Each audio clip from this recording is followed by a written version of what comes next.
afternoon, everyone, and welcome to Mansion Park here in Altoona for today's District 6 Single A Championship game on a beautiful fall afternoon of football between the Laurel Valley Rams and the Claysburg Kimmel Bulldogs. I'm Rich DeLeo from WFPG Radio. I'll be calling the play-by-play for this afternoon's broadcast, and with me is my partner throughout the football season, also from WFPG, Jeff Speck. And Jeff, we couldn't have asked for a more picture-perfect day for football. It's even chilly enough for football. Well, good afternoon, Rich, and indeed it is. It's going to be a stellar day for football here at Mansion Park, and it's great whenever you have a facility like this here in the midst of District 6.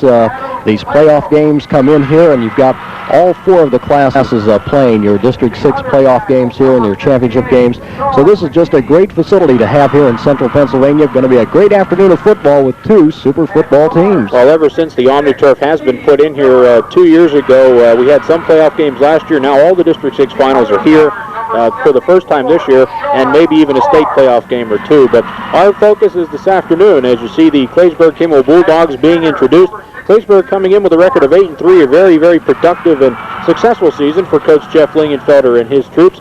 They're coming off a thrilling 40-32 win last week over a Williamsburg team, and Jeff, being two Blair County schools not very far apart, that had to be one whale of a football game. Well, that was a good football game, but Laurel Valley, obviously a team that has a great deal of experience in District 6 playoffs. Last year, they defeated Williamsburg in the championship game, and I believe that one came right down to the wire. And was that one even in overtime, I believe? It was in overtime. So Laurel Valley, they're trying for back-to-back District 6 Class A championships here this afternoon, but the Bulldogs hopefully standing in their way. And Laurel Valley got here via a 33-6 win last week over Homer Center at Point Stadium in Johnstown the week before Thanksgiving. So these two teams are primed and ready to go. This is a very big day for those Bulldogs there. As you can see, Claysburg huddling out toward the center of the field.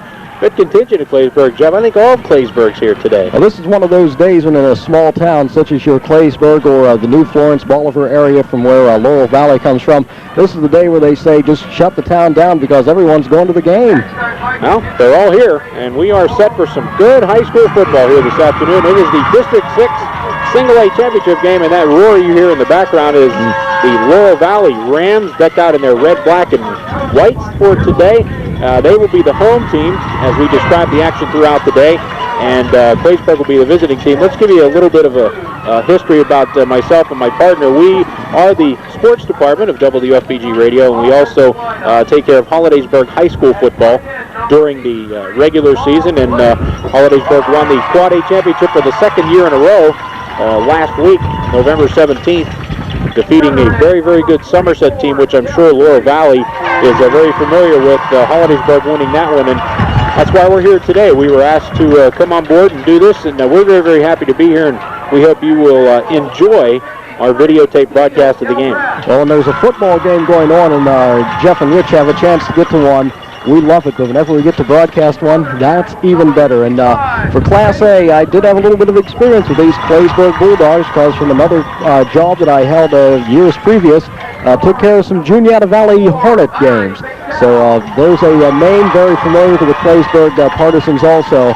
So looking forward to seeing some Bulldog football here this afternoon as the Laurel Valley starting team is now being introduced and brought onto the field. Well, as we mentioned earlier, Jeff, Laurel Valley, a winner last week over Homer Center, 33-6. I'm sure that the playing conditions today are much more suitable than when they played Homer Center. It was over at Point Stadium, which is just about nothing but short of a quagmire.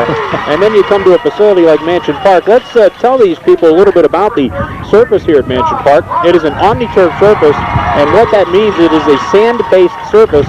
What you're seeing out there is you see the carpet, the green carpet, which was put down 2 summers ago. And that carpet is being held down by 2,500 tons of sand. And from time to time, you may see some sand fly up when the play gets hot and heavy.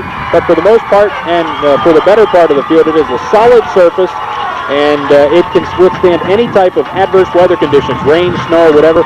It withstood a steady rain several weeks ago over the Altoona High season finale, so we have absolute perfect playing conditions. Just to give the folks from both Laurel Valley and Claysburg a little bit of background, on the OmniTurf surface, and basically it's used for everything. Well, one thing is going to be a factor this afternoon. We have a very stiff wind this afternoon, gusting 15 to 25 miles per hour, as we look basically blowing from right to left straight down the field. So that's going to come into some play also. On a good windy day, you won't see that ball going in the air very often. It is a very stiff wind as we see the flag down to our right from our broadcast position. It is a very stiff wind blowing toward the south, and that would be from across your screen, going up and down your screen. So we're going to have some adverse wind conditions, and it may affect passing and kicking games as well.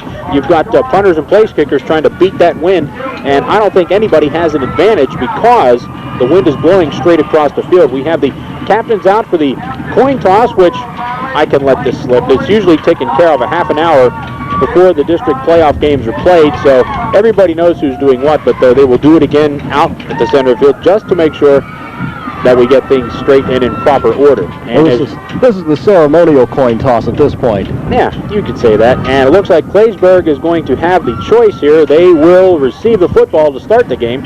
So we'll put Claysburg on offense. Claysburg, as mentioned before, coached by Jeff Lingenfelder, assistant coaches Monty Cower, Michael Hohenstein, and Mark Lingenfelder.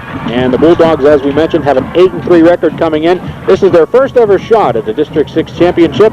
As Jeff mentioned, Laurel Valley coming off a championship season last year. And Jeff, it's not only hard to win it the first time, but it's even harder to repeat at something. And Laurel Valley has that task ahead of them today. Well, when you come back as defending anything, everyone in town is gunning for you. And this afternoon, it's the Claysburg-Kimmel Bulldogs who will be doing just that against the Rams.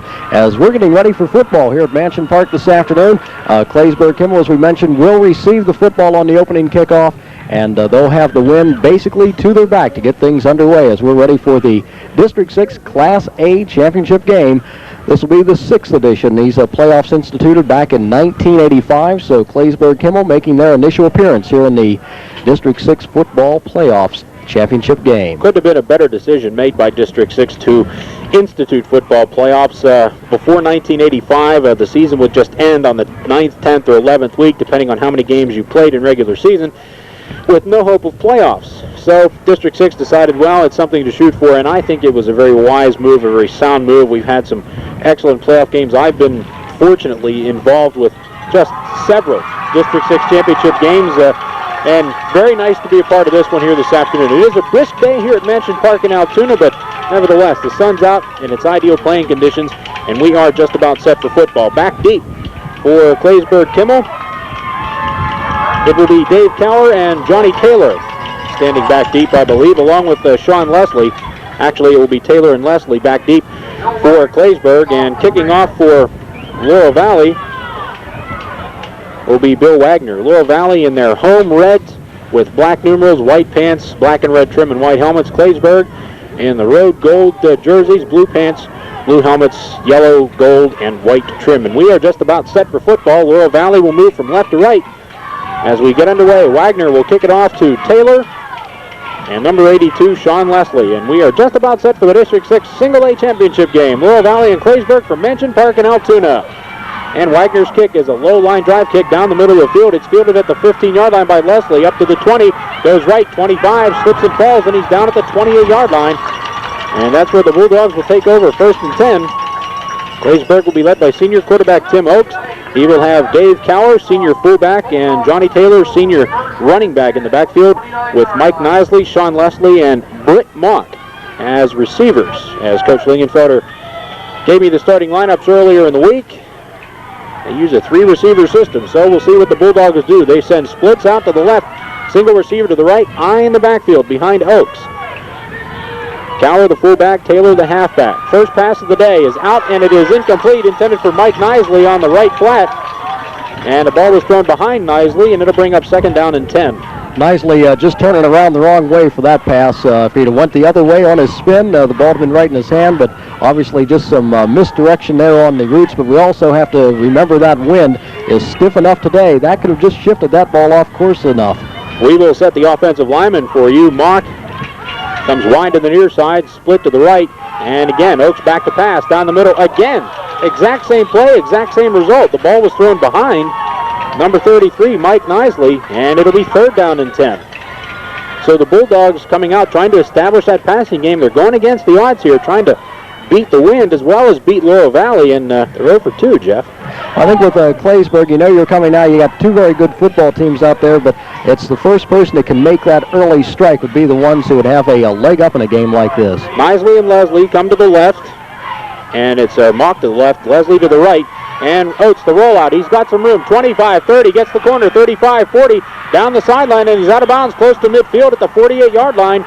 So Tim Oakes saw nobody open, took the bootleg around the left end, and he gets it all the way up to the 48-yard line for a first down, a 20-yard gain by Oakes, and the Bulldogs now just about at the center of the field with some excellent field position. Well, Oakes has some excellent advantages opening up for them because the Rams, they're back expecting the pass, and by the time they get around, the bootleg just comes right around the side, and Oakes was on his way.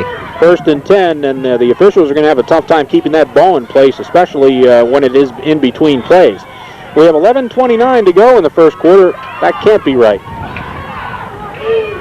Now there's something wrong with the clock, but up the middle, that's Taylor. He goes right up the middle and gets to the 42-yard line. And that might have been right, Jeff, because we had the 2 incomplete passes and out of bounds, so we haven't had a whole lot of time, but Taylor gets a first down inside the 42-yard line with 11:17 to go in the first quarter. Well, Claysburg comes out, tries to establish that pass, doesn't work, and come back with 2 quick plays that they keep it on the ground and rip off some nice yardage, 2 back-to-back first downs. Well, what those passing plays will do is will get those defenders and linebackers, the defensive backs and linebackers, playing on their heels and cheating a little bit, and that opens up the running game. 1st and 10, Claysburg at the 41-yard line. Oakes back to pass again, fires in the flat, passes complete at the 35, at the 30-yard line, breaking away, that's Nisley all the way down to the 26-yard line. Nisley does a great job breaking away from about 4 or 5 tackles en route for about an extra 7 yards after he gets the ball. Nice, just a little down and in there from Oakes to Nisley, and it's 1st and 10, and the Bulldogs are on the march. They're at the 26-yard line of Laurel Valley at 1st and 10 with 10:50 to go in the first quarter, no score in the District 6 Single-A Championship game from Mansion Park. And again, we have twins to the left. That's Nisley and Mock with an eye in the backfield, and the handoff, that is to Taylor, and he's stuffed at the line of scrimmage, no gain. Rob Blake from his defensive end position makes the stop, and it'll be 2nd down and 10 for the Bulldogs. Well, they give them forward progress for just a matter of inches, so we'll keep it at 2nd down and 10.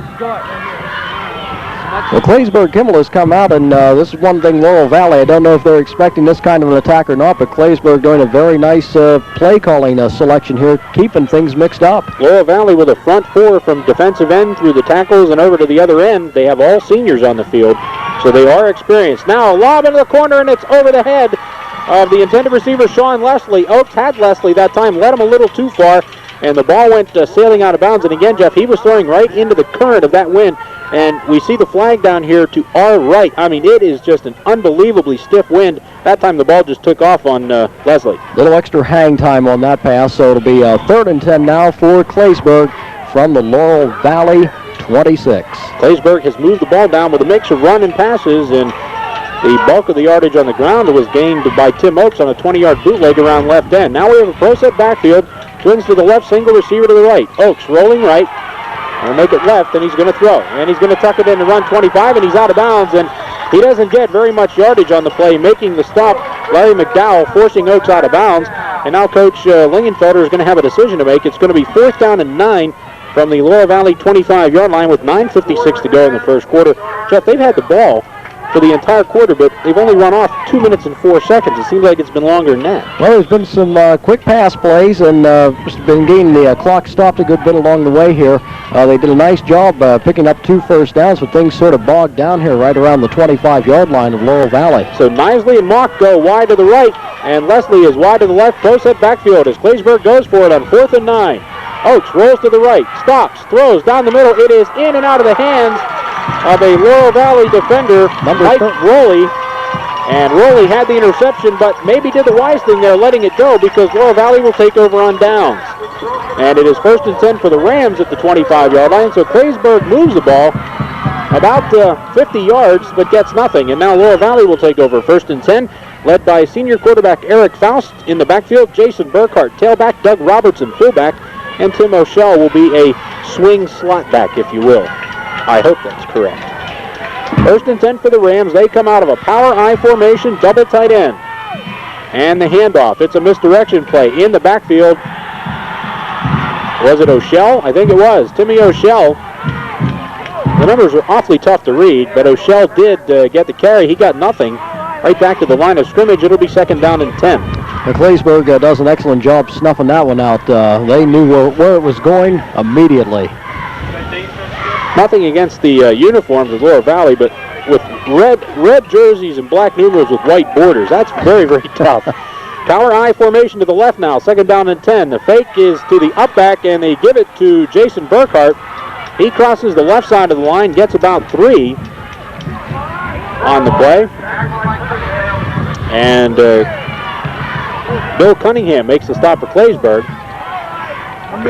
We're a little slow on the names, ladies and gentlemen. You have to pardon us. Jeff and I, this is the first time we've seen either one of these teams throughout the year, so we will get the names down as best we can for you this afternoon.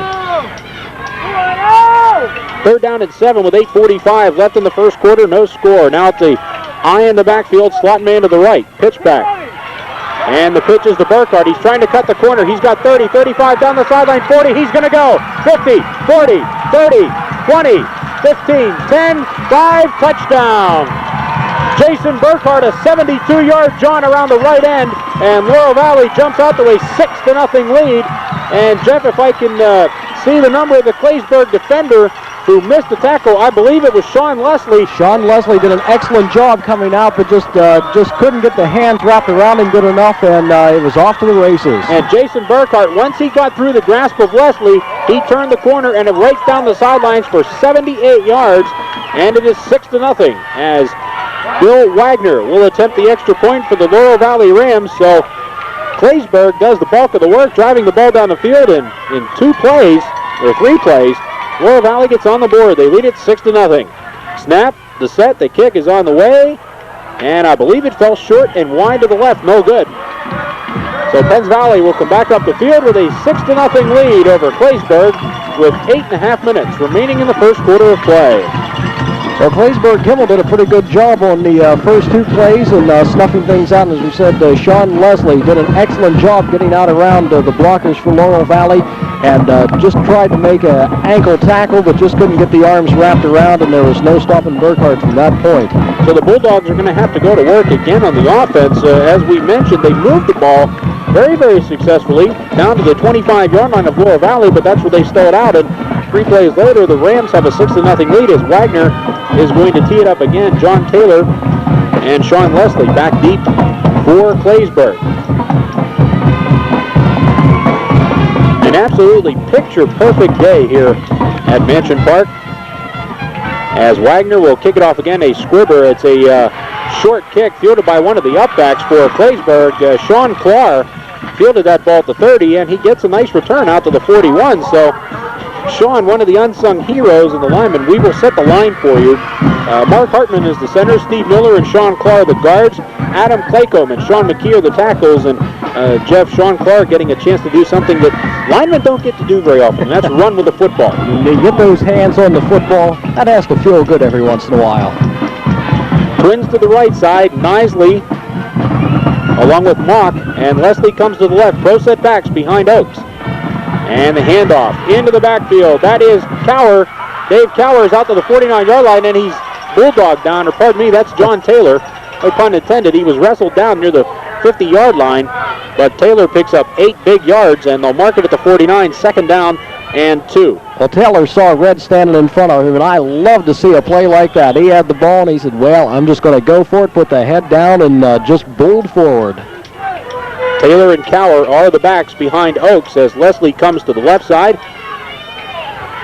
It will be Mock and Nisley to the right, I in the backfield behind Oaks. And the give is to Taylor once again. He's across midfield into Laurel Valley territory, brought down at the 49-yard line. Getting up from the bottom of the pile, Larry McDowell for Laurel Valley. Well, they give him progress just over the 50-yard line into Laurel Valley territory. Going to be third and a very, very short yard to go. With 7:17 left in the first quarter, it's 6-0 Laurel Valley. A 78-yard touchdown run by Jason Burkhart. High in the backfield, twins to the left, wide out to the right, 5-man front for Laurel Valley. The handoff, Taylor again, He's hit at the 49-yard line and brought down there by Brian McClellan. But I believe he's going to have enough for the Claysburg first down. Well, it's going to be a tough spot. I think he had to get right to the 49-yard line, and where the ball's sitting right now, it looks like it should be enough, but we're going to bring the sticks out for this one. And I believe our crew this afternoon, Jeff, of officials is from the Indiana area, chapter of District 6. Should be some happy folks over that way today also. Indiana. Big ones over at IUP. Got one heck of a football team over there. Well, we bring the measurement out. As you see, we're going to put it down, and it's going to be the nose of the football. That's all you need. And it is a first down for the Claysburg Bulldogs, who brought everybody from Claysburg here this afternoon, and that's the way it should be. Well, that's one thing about the smaller communities. Boy, everyone gets behind sports programs, and especially Claysburg. I mean, they have had proud sports traditions down through the years in a number of sports, and great to see a turnout like they have over in their stands this afternoon. A little longer drive for Laurel Valley, but they have a nice contingent as well here. 1st and 10, the pitch back is to Taylor, 50-yard line, tries to go on the right end. He's brought down for a yard gain as Doug Robertson from his linebacking position makes the stop. Taylor gets a yard to the 48.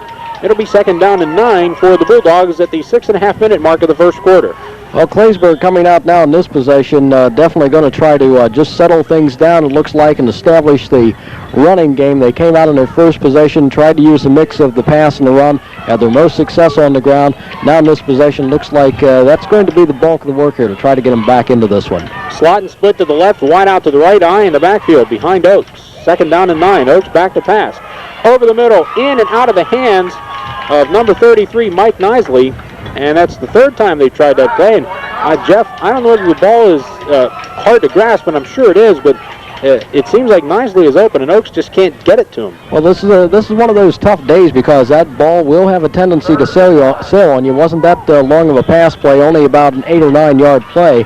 But boy, that wind out there, and as we can see every once in a while, some litter and stuff on the ground, the ball just sailing, just swirling out there. The confetti was left over from the Purchase Line United game, which was played here on Friday the 23rd of November. 3rd down, Oaks back to pass, short drop, it's in the flat, it's complete, and that's Nisley, and he breaks away, 30, 25, 20, out of bounds, close to the 11-yard line, and making the touchdown-saving tackle was Jason Burkhart, but Nisley, they finally connect. Oaks to Nisley, they finally get it down close to the 11-yard line, and it's going to be 1st and 10 for Claysburg. Well, we'll bring it back 5 yards. It's closer to the 16-yard line. But a nice play there. Nicely just coming out of his slot position. Just did a little down and out. A 2-step drop for Oaks. And he hit him on the numbers and nicely gets it all the way down to the 16-yard line with a 1st and 10. Now it's eye in the backfield. Twins to the left. Tight end right for Claysburg. And the handoff is to Taylor once again. Over the right side. He's got a hole. He goes inside the 15, down to the 10, maybe inside the 10-yard line. Nice hole there, as Chris Hall makes the stop from his nose guard position. The Claysburg linemen doing an excellent job now, both pass protection and opening up the holes for the running game. And I like the way Taylor runs. When he gets the ball, he just puts that head down and makes it the defender's job. Go ahead, you stop me, because he puts some power into his run. It'll be a gain of 6, 2nd down and 4. The ball resting at the I knew I was going to do that, Laurel Valley 10-yard line. Now slot and split, wide to the left, tight end right, eye in the backfield. The handoff, Taylor, he tries the left side. He's going to get down to around the 8-yard line as Larry McDowell makes the stop, coming up from his linebacking position, coming up and filling the gap. It's going to be about 3rd and 2 as they put the ball at the 9-yard line. He's got to go just inside the 7 with 5:05 remaining in the first quarter. 6-0. Laurel Valley with the lead, but right now back on their heels. Well, this is one where Claysburg would like to punch one in right at this point. This is the kind of game where you don't want to let too much momentum build up on the other side. Same formation, slot and split to the left, eye in the backfield behind Oaks. Handoff, Taylor, right side, he's got a hole, goes inside the 5, he's going to have the 1st down, and it's going to be 1st and goal for the Bulldogs as Eric Faust saves a touchdown. And Tim O'Shell also makes the stop, but it's 1st and goal for the Bulldogs at the Laurel Valley 4-yard line. So Claysburg bouncing right back after the big touchdown run by Jason Burkhart. The Bulldogs knocking at the door, looking to tie or take the lead here. Well, that's one thing. Laurel Valley misses the point after on their first touchdown this afternoon, and that's usually those kind of points that will come back to haunt you later on. First and goal for Claysburg at the 4-yard line. Eye in the backfield behind quarterback Tim Oakes. Oakes, delayed handoff to Taylor. He tries the right side, and he's hit at the line of scrimmage and driven back by Eric Faust. And that will be about a 1-yard loss back to the 5-yard line. It'll be second and goal. The hole opened up that time, but Faust stepped up from his safety position. They're playing goal line defense here, so the defensive back's playing a little closer to the goal line and to the line of scrimmage. Allowed him no room, and it was second down, and well, they put it right back at the line of scrimmage, so he did get forward progress to the 4, and now we have an official's timeout. There's one of them helmet problems again. We've seen throughout the course of the season, traveling with Hollidaysburg, so many problems with the inner ear pads of helmets for all schools. And it's been all season long, I think, from the opening week, and we're seeing it come up here again today. But right now, Claysburg, they're second down, 4 yards out. They can get themselves back into the ball game and hopefully can punch ahead in this one against Laurel Valley. 3:54 remaining here in the first quarter. I'd say a fairly slow first quarter, basically. Has been slow. A lot of incomplete passes, a lot of out-of-bounds plays. We've had a score. Looking at another one here. Second and goal. Eye in the backfield, twins to the right. Pitch back is to Taylor. He's got a blocker. He's around the corner, 5, and into the end zone. Touchdown. John Taylor gets a 4-yard run around the left end. Nice lead block from his fullback, Dave Cower. And Claysburg ties it right back up at 6. Ladies and gentlemen, I'm an offensive person. This is the kind of game I like to see. Lots of points. That's what makes it exciting. If you're a defensive person, this may not be your type of game today. Well, Cower was doing a great job there. He takes care of about 2 guys en route, making the lane clear for Taylor. And it is Kirk Eicher to attempt the extra point. The snap, the set, the kick is on the way. It looks good. And it is good. And Claysburg Bulldogs have taken the lead at 7-6. Remember that point. Kirk Eicher, the extra point after the touchdown with 3:35 left in quarter number 1, 7-6 Claysburg. Well, it's nice to see Claysburg. They come right back on the next possession. You don't let that first touchdown, even though Laurel Valley strikes first. That's whenever you have to knuckle down and say, okay, let's get back in this ball game right now. That's exactly what Claysburg did as they came back out with 8 minutes and 30 seconds in this first quarter and take it down the field. And at 3:55 or 3:35, they strike for their first touchdown of the afternoon. Looks like we could be in for a wild one. You know, playing a district playoff game or any playoff game is like playing the first game of the season. Once you get that first score, you tend to relax a little more. You're into it now. And then your opponents, when they do the same thing, everybody's relaxed. Then you can go play your game the way you normally would. Well, now both teams have scored. As you see, the Bulldogs huddling there at the 40-yard line, getting ready to kick off. It will be Eicher once again kicking for Claysburg. Now both teams are relaxed. They each have a score. Now the defenses will have a chance to settle in. They've seen one another on offense. We're set to go. Back deep to receive for the Laurel Valley Rams, Jason Burkhardt and O'Shell. And it's a short kick. It's picked up by O'Shell at the 25, 30, 35, 40. He's got a hole, 45, and out to the 48-yard line. So after a short kick, Timmy O'Shell breaks it up the middle and goes to the 48-yard line, and he was brought down by Kenny Black. On the special teams for Claysburg, it'll be 1st and 10. Laurel Valley right back in great field position. O'Shell looking a little sneaky on that one. He looks like he's bobbling around down there and sort of laid low coming back up with the ball. And I don't know if he just kept low enough and ran under some of the Claysburg defenders on that run. But he gets Laurel Valley set up in decent field position right about midfield as they get ready with 3 minutes and 30 seconds remaining here in the first quarter. We've got a 7-6 ball game. Claysburg out in front. Eric Faust quarterbacking the Rams with the ball at the 49-yard line. The fake is to O'Shell. They fumble the football, and Claysburg recovers. O'Shell looked like he was going to take the fake, and the handoff was going to be to Robertson, and all of a sudden the ball popped loose. Claysburg pounces on it, and the Bulldogs are back in business at the Penns Valley 47-yard line. Laurel Valley 47-yard line. There's too many valleys. They're on their feet on the Claysburg side of the field, but over here where we are on the home side, the Laurel Valley side, things have fallen silent at the moment. kind of quiet. We have the same view that you do there on your television screen. 1st and 10, double wideouts to the left, single to the right, high in the backfield. As Oakes will hand it off to Taylor. He's hit at the line of scrimmage and falls forward. He may get back to the line of scrimmage. Leading the charge, Doug Robertson for the Rams. We'll call it no gain in 2nd down and 10. A very, very slow first quarter. 2:50 left. It's 7-6, Claysburg. Now the Laurel Valley faithful trying to get their troops revved up. I'm sure it's not exactly spring-like out in those bleachers either. 2nd down and 10. From the 47-yard line of Laurel Valley. Oakes back to pass. 3-step drop over the side, and it is tipped away at the line of scrimmage. The pass was intended for Mike Nisley, and on the play, looks like John Taylor took a tumble back in the backfield trying to protect Oakes. It'll be 3rd down and 10. Well, 3rd down and 10, Claysburg hasn't done anything yet with the ball here on this possession after recovering the fumble. But this is one of those things where you can set the tempo back in your side. You've got yourself back in the game, you're in the lead. This is the thing that has a tendency to break some spirits on the opponent's side if you can do something right now. Anytime you can capitalize on a turnover, it's going to set your opponent's back a ways. Now it's a delayed handoff draw play in the backfield, and that's Dave Cower, and he's stopped at the 50-yard line by Chris Hall. It'll be a loss of 3, and it'll be 4th down for Claysburg and 13, and I'm sure that Coach Lingenfelder is going to opt to punt the football here, and Mark Hartman gets to do the honors, and yes, he is in. As you see, Laurel Valley now changing personnel, going back deep to receive the kick. Burkhart and O'Shell with 2:02 remaining in the first quarter. 7-6, Claysburg. The District 6 Single-A Championship game from Mansion Park in Altoona. Hartman will boot it away from about his 40-yard line. It's a end-over-end kick, hits at the 25-yard line, takes a 90-degree bounce, and it will be down right there at the 25-yard line. So Laurel Valley dodges the bullet. They turn the ball over, and it doesn't hurt them.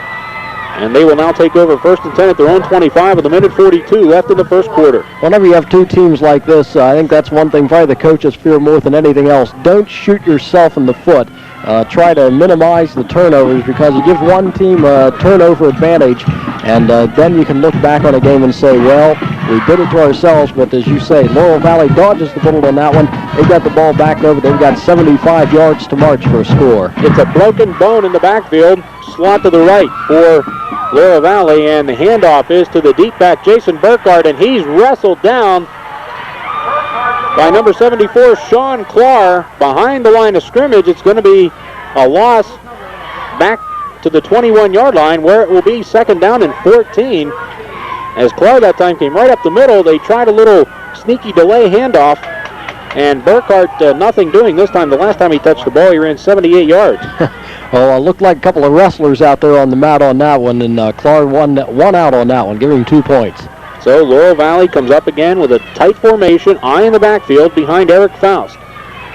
And it is a delayed handoff. Now it's misdirection, and that is O'Shell going across the left side. He gets to the 24-yard line. And that's where he was brought down. I believe Jason Hinkledyer made the stop, along with Bill Cunningham and Nisley on the stop. 3rd down and 11. The ball resting at the Laurel Valley 24-yard line. 22 seconds to go.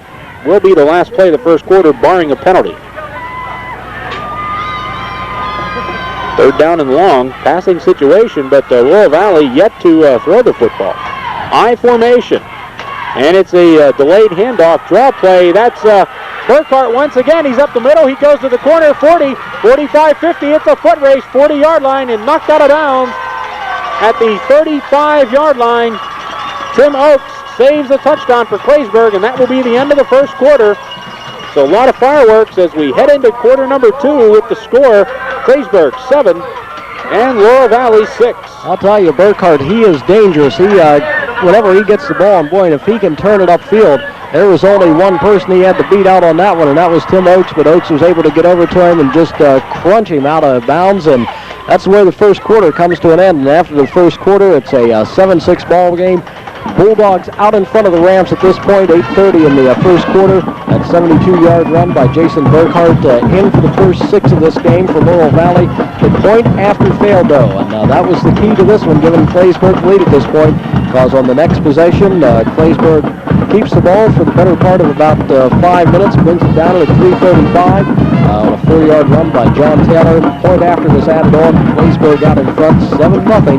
That's where we stand here at Mansion Park in the District 6 Class A championship game on just a delightful Saturday afternoon. Oh, delightful because we're up here. You're sitting in the stands or you're one of the cheerleaders. This is football weather. This is it, folks. Okay, better than this. Oh, there you see the Laurel Valley band revving it up. I guess it doesn't get any better than this, but I'd still rather be up here where there's not a whole lot of wind resistance. And now, in all honesty, folks, he'd sooner be down there on the field mixing it up if he were, what, about 10, 12 years younger? 12 years younger. That's exactly where I'd be. I'd be a senior. Oh, my. Now I told everybody how old I am. Well, let them figure it out. We're just about set for the second quarter as Laurel Valley and Jason Burkhart have done a number on the ground on Claysburg. Burkhart, very deceptive. He's not very quick getting to the line of scrimmage, but once he gets through there, different story. Eye in the backfield, 1st and 10 from the Claysburg 35. Quick handoff off the left side. That is number 33, Doug Robertson. And Doug knifed his way through the Claysburg secondary all the way down to the 21-yard line. And Robertson gets himself 14 yards and a first down for Laurel Valley. If Jason Hinkledyer doesn't get some arms wrapped around his knees, he was on his way for the goal line also. So as I mentioned, this looks like it's going to turn out to be an offensive shootout, leaving defenses in the dust here. Again, a tight formation. Laurel Valley very rarely puts anybody out wide. And the handoff in the backfield. That is Burkhart up the middle. And he's going to have another first down for the Laurel Valley Rams. Burkhart goes all the way down to the 5-yard line. It'll be 1st and 10. So Jason Burkhart, obviously the man to key out of the backfield for Laurel Valley, as is Taylor for Claysburg. But right now, Burkhart's got the better of it. He's got a leg up, although Claysburg leads 7-6. You say, how can he have the better of it? Moving the ball a lot further on the ground than Claysburg has. Eye in the backfield, power side to the right. And the pitch back. Is it Burkhart? It is Jason Burkhart, touchdown. A 5-yard jaunt for Jason Burkhart. Just like that, Laurel Valley reclaims the lead at 11:09 of the second quarter. It is 12-7.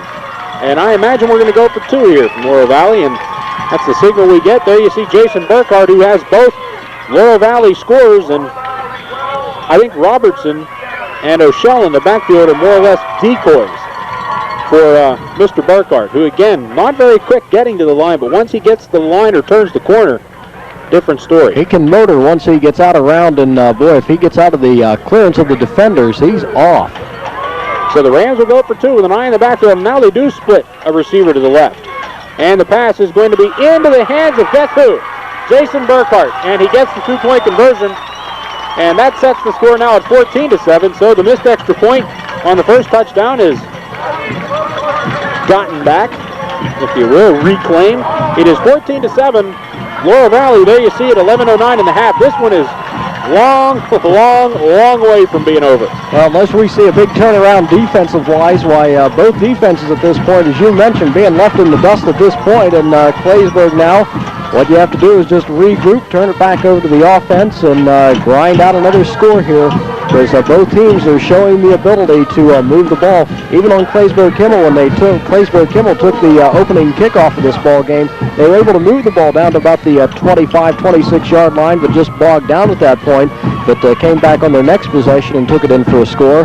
So now it's back in the hands of the Bulldog offense to go back to work. Taylor and Leslie back deep to receive the Laurel Valley kick, and that is Taylor at the 10-yard line, up across the 20, gets to the 25, goes toward the middle of the field, across the 30, and he's brought down to the 32-yard line. So Claysburg has good field position at the 32-yard line, 1st and 10. And I think this is the prototype of high school football. High school football is played by kids.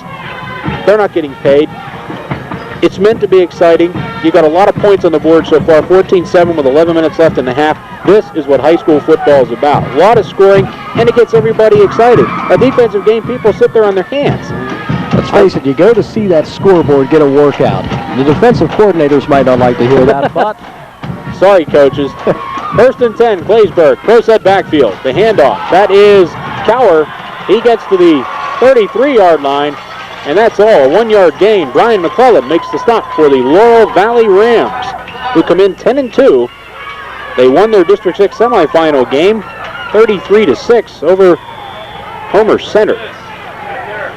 A week before this game was played, which was November 16th, I believe they played, at a mud bowl at Point Stadium. I'm sure they much prefer the conditions here. Gain of 1, second down and 9 for Claysburg. They send a receiver out either way. Oakes goes back to pass, 3-step drop. He's going for the home run ball down the left sideline. It is in and out of the hands of the intended receiver, Sean Leslie. Leslie had it in there, just bobbled around, just couldn't haul it in, but boy, that ball was laid in there just beautifully, maybe about a half a step off the mark on that one. Beautiful pass there. Leslie just couldn't reel it in. I think Oakes now has gotten warmed up to the point where he can lay it in there, but that time again, he's throwing right into the current of the wind, and it may have taken it a little too far for Leslie. Nevertheless, it would have been a heck of a catch. Third down and 9, Claysburg at their own 33-yard line with 10-10 left in the first half. It's 14-7, Laurel Valley. Twins to the left. Oakes back to pass. It's a quick screen to Cower, and he's hit at the 30-yard line and brought down. That's going to be a loss back in the backfield, and it is number 33 for Laurel Valley, Doug Robertson. So Doug looks like the standout on defense for Laurel Valley, and now Claysburg is going to have to give the football up at 4th and 10. And Jeff, I think after Claysburg's touchdown, Laurel Valley has seemed to take hold on defense. This will be the second consecutive punt for Claysburg. On Claysburg, to me, on a windy day, this is one of the most dangerous aspects of the game because we talk about the passing, but those long snappers, too, they have to adjust and be right on the money in a game like this. Hartman back to kick.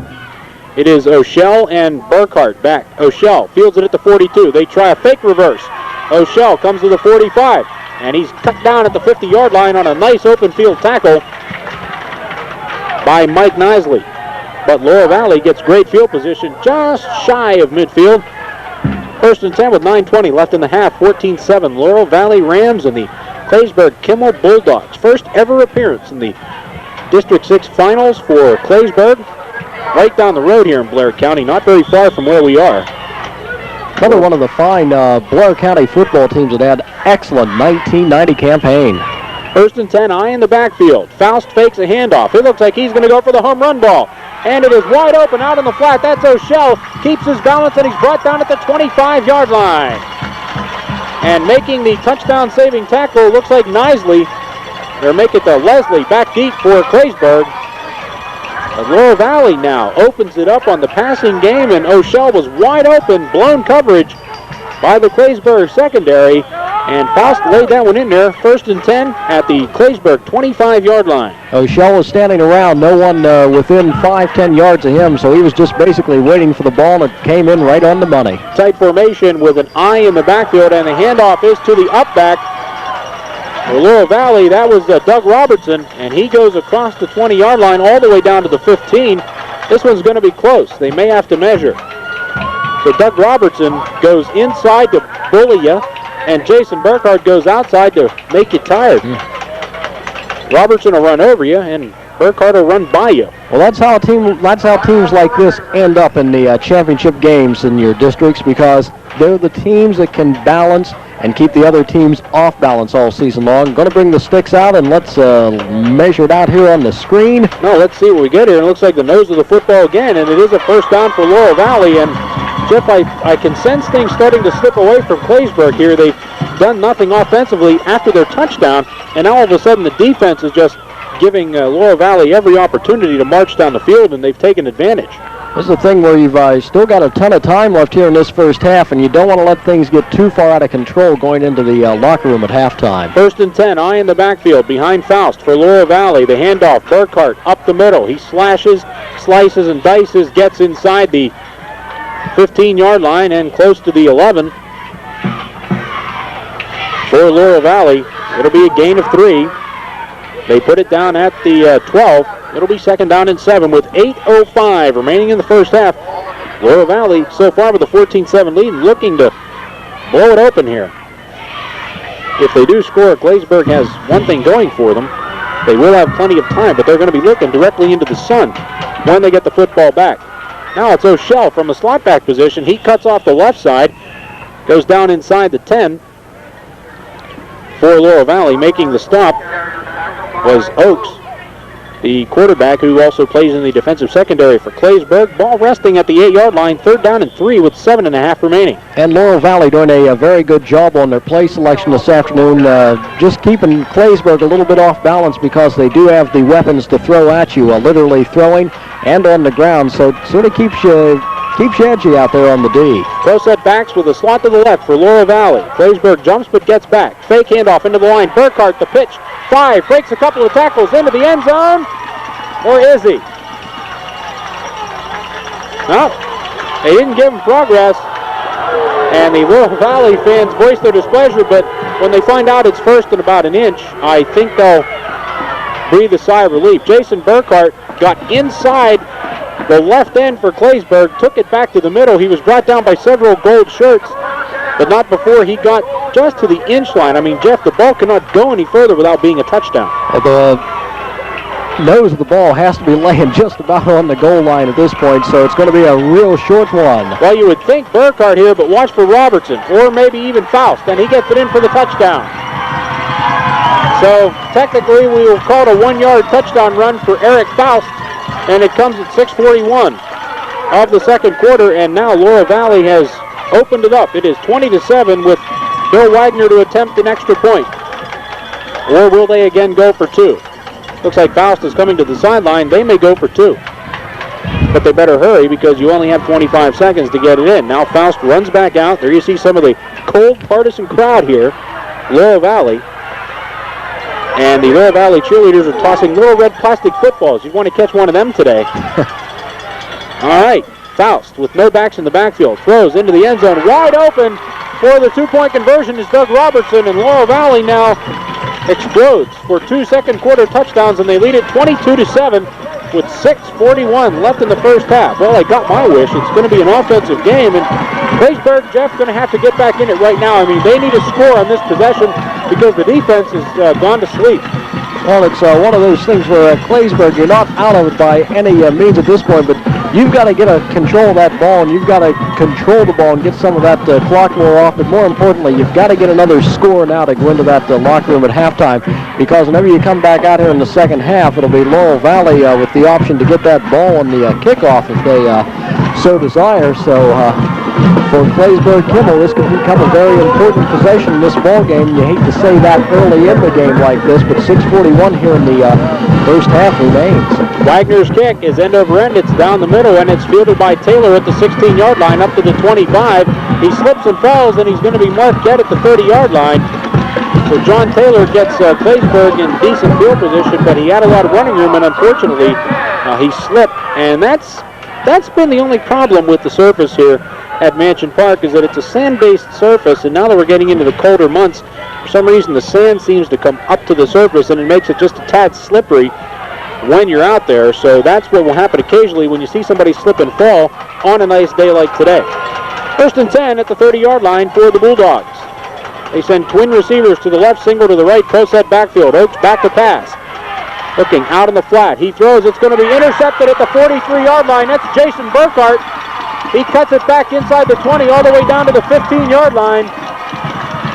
And the wheels have come off big time for Claysburg, and Laurel Valley has a chance to really maybe put this one out of reach. Boy, and Burkhart, he went down on a clothesline tackle on that one, but gets the ball back down to the 15, and that's one of the dangers. As we say, a turnover, now a big turnover here could really come back to sting the Bulldogs, because 6:05 remains here in this first half, and Laurel Valley could really run one up right now. And at this point in time, if you're Claysburg's offense, you get down by any more points, you're going to have to abandon your offensive game plan totally. 1st and 10 to the up-back Robertson, and he goes inside the 15, inside the 10, all the way down close to the 8-yard line, where it's going to be 2nd and about 3, as now Laurel Valley can sense it, Jeff. I think they can really sense the kill here. With Burkhart, a 1-2 tandem of Burkhart and Robertson from that backfield, they don't need a passing game. But they've shown us that they have one. 2nd and 3 from the 8-yard line. Eye in the backfield, slot to the left for Laurel Valley. Faust gives it to Burkhart on a pitch. 10, tries to turn the corner. 5, gets away from a tackle, into the end zone, touchdown. My, oh my, just like that. Mike Nisley again lets Burkhart slip through his grasp. And it is 28-7 Laurel Valley, and you talked about an explosion.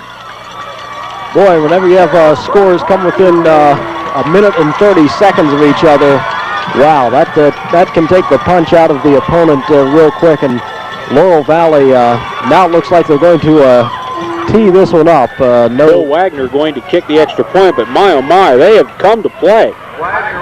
We've still got 5:13 left in the first half.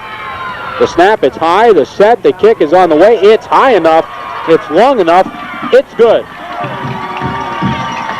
So the Laurel Valley Rams with a 29-7 lead, and 5:13 remains in the first half. We should point out that neither team will advance to the state playoffs, which will start the weekend of December 1st, November 30th, December 1st, which is a week from when this game was played.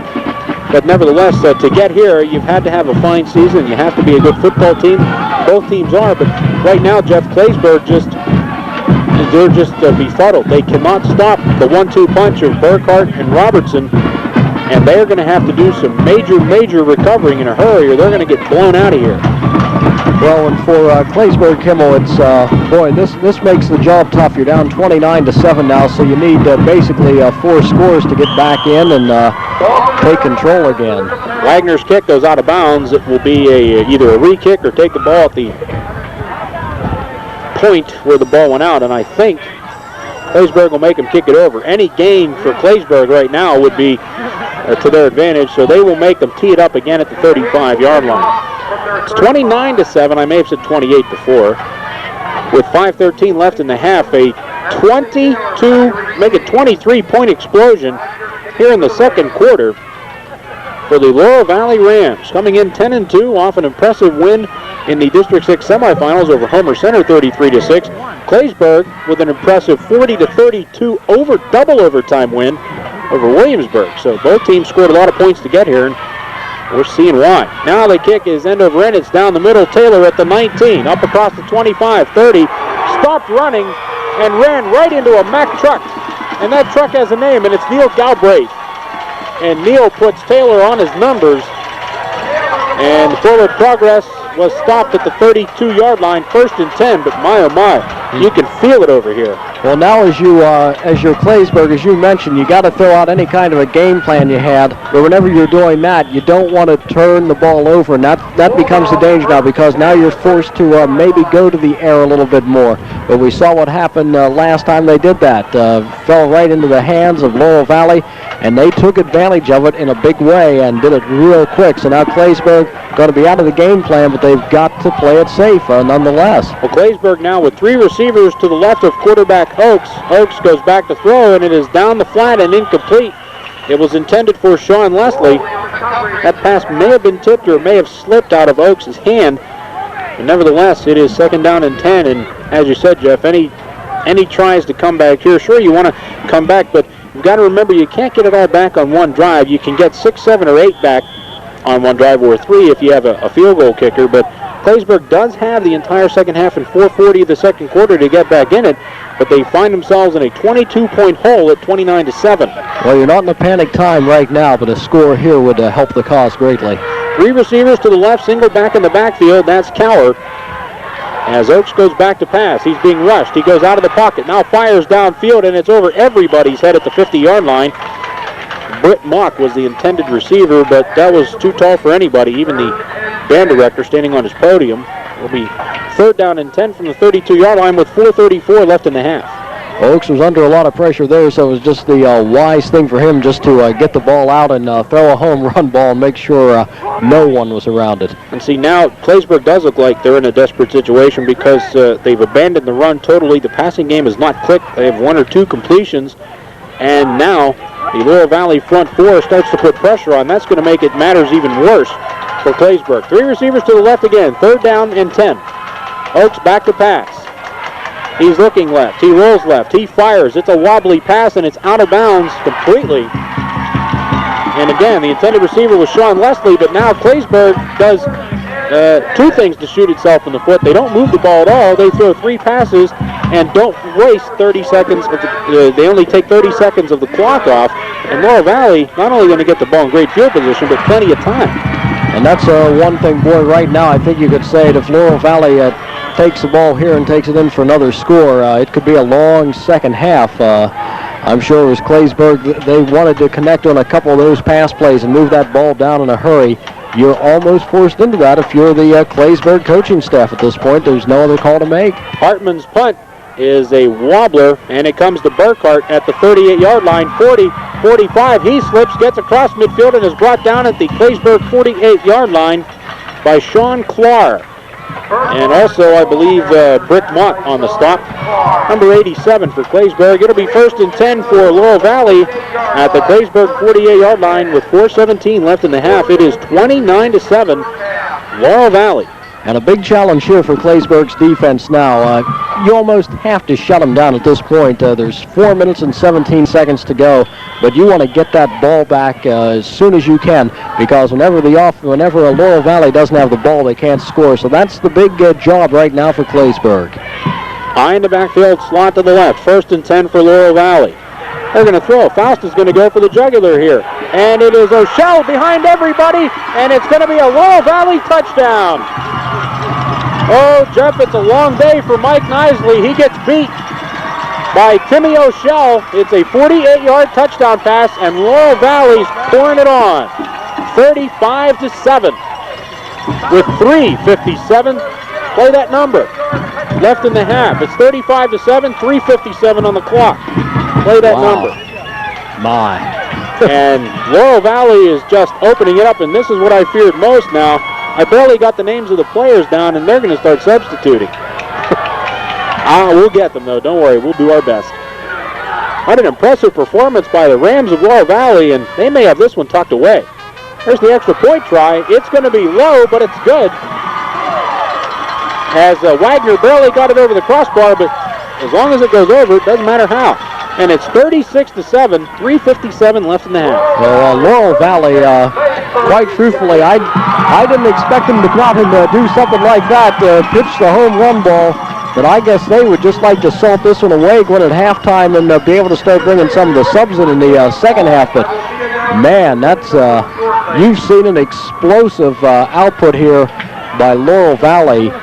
In the air, on the ground, boy, they just connected and are clicking on everything today. 30 points in the second quarter, and if Claysburg, the only way to stop the bleeding now to control this is get the ball and keep it on the ground. You don't want to give Laurel Valley time with the football. Of course, they only need it for one play at a time here. And John Taylor fumbles the kickoff. He has to pick it up all the way back at the 7-yard line, and he's in a world of trouble. And he falls down just across the 10. Looks like to be around the 13-yard line, and Claysburg now in a big-time hole. They're down 36-7 with 3:48 left in the half.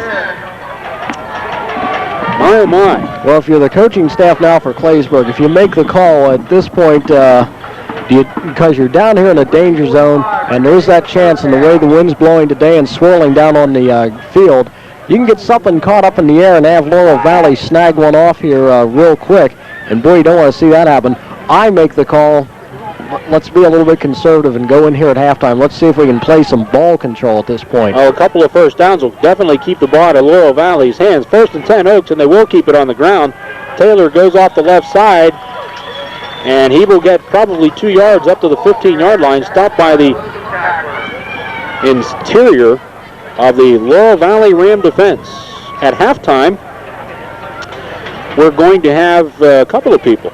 Well, we have Dean Rossi. Of course, he's the athletic director at the Hollidaysburg Area School District, but he's the game manager here today. Give us some insight and looks not only into the District 6 football program and such as he sees it as an athletic director, but he also spent a little bit of time in the college and professional ranks. So football overview in total.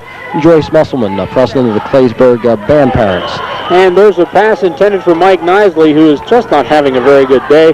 But Greg Robertson all over his back, or make it Doug Robertson, I beg your pardon. Doug was all over his back. Mike Nisley has let Jason Burkhart get through his grasp twice for touchdowns, and then he was beaten on the 48-yard pass play from Faust to O'Shell. And it's 36-7. We're not picking on Mike. He just happens to be in the center of all the big plays today. I'll tell you, and whenever you're the guy who has those kind of assignments, he doesn't have any slouches coming at him any way you look at it, so he has his work cut out for him today by all means. Those three backs, Burkhardt, O'Shell, and Robertson coming out of the backfield. You're right, Jeff. He's got difficult assignments. 3rd down and 8. Pass over the middle is incomplete, intended for Britt Mock. And again, Claysburg uses about a minute 15 off the clock, and Laurel Valley's going to get the ball back, and they have 3 timeouts left. And I know that the old saying is you can never have enough, but I think Laurel Valley, the way this game has gone, I think they have enough. Well, you get to the point in the game where, boy, if you're sitting on the Claysburg side, it can start to look like a long afternoon. But, folks, this is one of those games where no matter what this one ends up at, you have to be as proud as you can be because you're here, and there's about, 15 other teams in this class that aren't. That's exactly right, Jeff. Now the punt into that wind. Nice high spiraling kick into that teeth of that wind. And let's give credit where credit is due. Mark Hartman with a beautiful kick. But unfortunately for Claysburg, it stays on their side of the field at the 45-yard line. And from what we've seen, it's danger zone for Claysburg's defense for the Laurel Valley offense as Eric Faust comes back in. So Laurel Valley looking to send their seniors off into college with 2 District 6 championships. And that's something to remember for a long time. Boy, if you make it in, if you can defend a title, that you're doing one whale of a job all the way around. That is for sure. Now Laurel Valley, and I'm sure the way their coaches are prancing along the side here, they want more. Well, the handoff is to the fullback Robertson. He gets across the 45 and down to the 44-yard line. And Sean Clark makes the stop for Claysburg. 2nd down 10. I think Jeff Laurel Valley they sense they have the game pretty much in their grasp. I think they may want to run it out. You really don't want to rub salt into the wounds right now. Even though, obviously, you want to win the game, but that would be pouring it on as case in point with Purchase Line in Black Lake Valley several weeks ago. Ugly. The handoff that time is to Burkhardt, and he goes into the line of scrimmage, or make that O'Shell.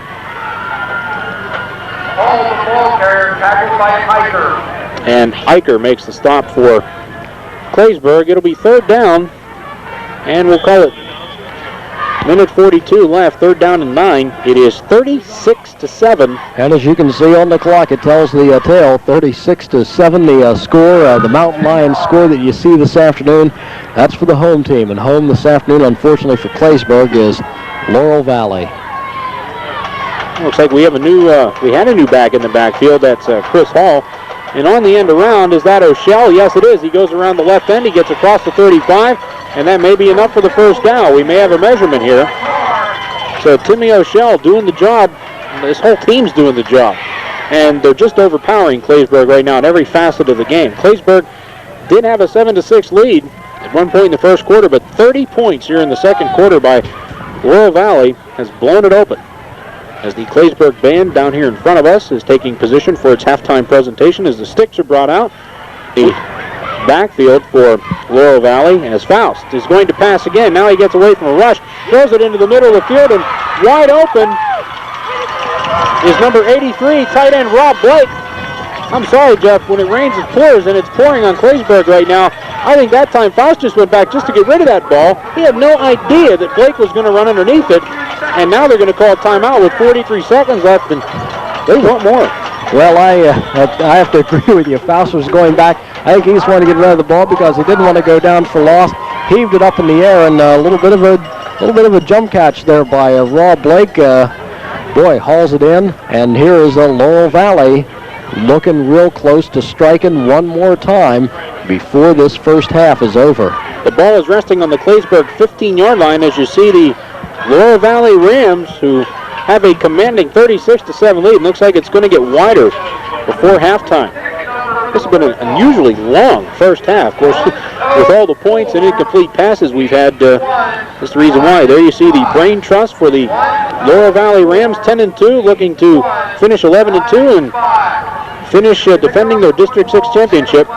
You're always defending champions, Jeff, but the real defending champion slogan comes to play when you can make it back to this game and defend that title, honestly.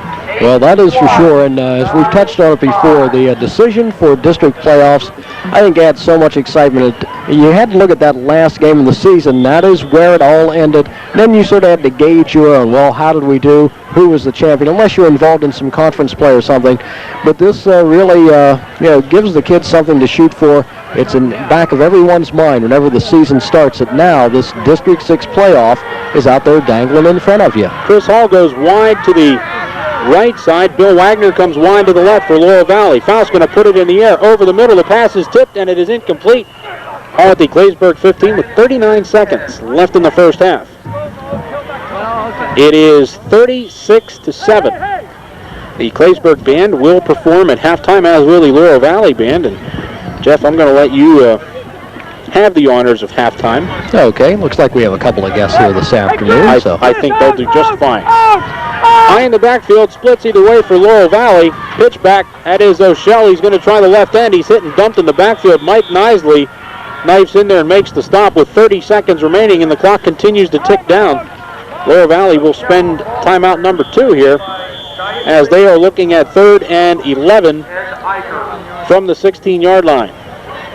With 25 seconds left, Laurel Valley with a 36-7 lead and looking for more. This is the District 6 Single A Championship game for 1990. This is the 6th year for playoffs in District 6. And Jeff, as you said before, just gauging your season on 10 or 11 games or 9 was not a very good indicator of how you did, unless you know you were undefeated. But the only way to get an extra game or 2 was to have playoffs, or if you're in a conference, that was the only way to get an extra game or 2. And now all of a sudden, playoffs would afford you maybe 1-2 extra games. Well, there's something every once in a while. Maybe some of the basketball coaches around the area would hope that the District 6 football playoffs didn't run so late into their season as they try to get their training underway. But there's always somebody not happy with something. Well, for the football program, so this is just something great. We'll talk to Joyce Musselman here at halftime about the Claysburg Marching Bulldogs, and then Dean Rossi will be along here. He's our game manager today. We'll talk to him about some District 6 football and an overview on the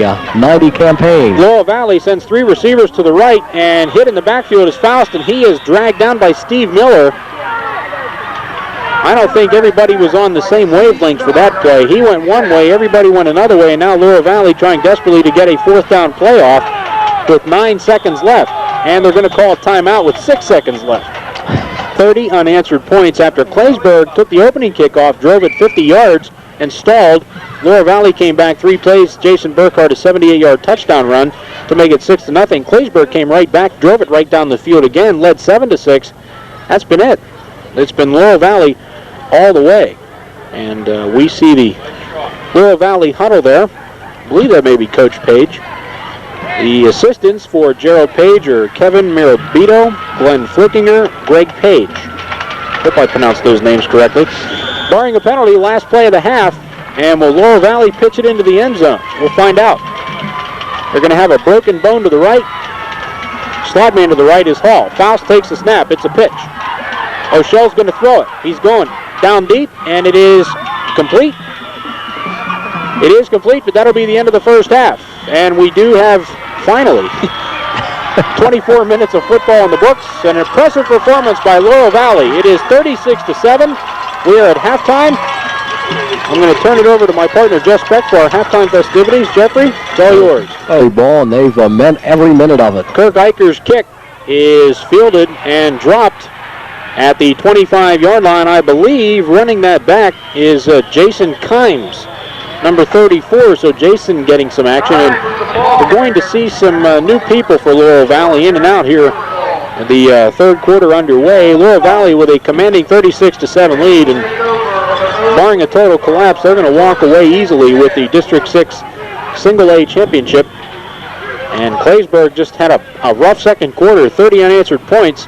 Seems like the defense just left after the first quarter. It was an excellent first quarter at 7-6, but Laurel Valley took over, and that was it. The ball resting at the 28-yard line, 1st and 10.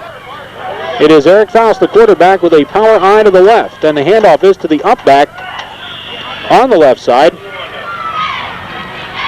And we'll see who gets up. That is Timmy O'Shell, who caught a 48-yard touchdown pass in the first half.